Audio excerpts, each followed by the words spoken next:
So this person has joined a program, is deciding to volunteer to offer some design mentorship on a volunteer basis to the organization. And then as she is getting into it, she's realizing, oh, what I thought I was volunteering for is a lot more implementation that I'm willing to do for free. And I want to renegotiate and just get clear that here's what I'm willing to do for free. And this is what I'm willing to volunteer. And actually, if you need more than that, here are my rates for design work. I'm not providing all of that for free.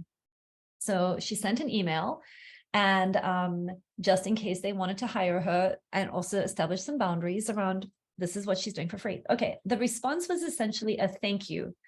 And so I'm not sure how it landed, and I'm feeling a little bit uneasy about it. I don't want this to get in the way of the relationship we're building and the spirit of collaboration in the program. So I'd like to ask them how it landed next time we meet, but I'm not sure how to do it without bringing my own awkwardness into the space. Okay. So this is the, don't call on me, but maybe you can answer this briefly. Yes. So what you just wrote there, I would say exactly that.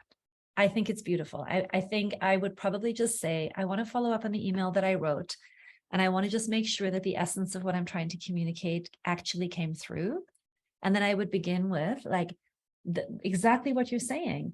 I love collaborating with you. I'm really excited about volunteering in the following ways. And I'm just wondering, when I expressed where there's a boundary for me in terms of what I give away for free and what I would prefer to be paid for, how did that land on you?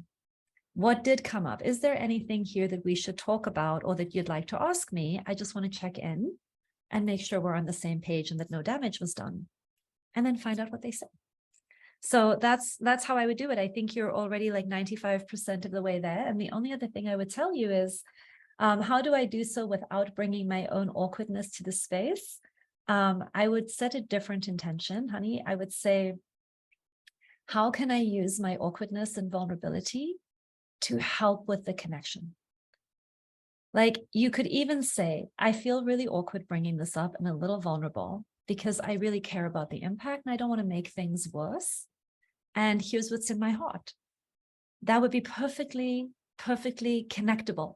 So don't worry about trying to make the awkwardness go away. And then this is sort of a recommendation for everybody. This is a process of bringing your whole self online, and not a process of fragmenting off and continuing to do this old practice of like presenting an image of who I am that I think is palatable to you, and then keeping my authentic self over here.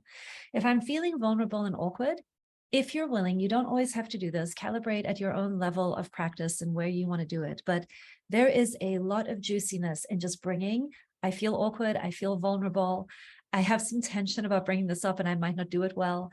Anything like that is so disarming and connecting for people, for the kinds of people that you do want to do work with. Okay. And anybody who can't handle that or who gets, very uptight about that, that's just data. That's just data about them and where they are at in their own development and what they are and aren't available for. It's nothing bad about you. So that's my very quick answer. Okay.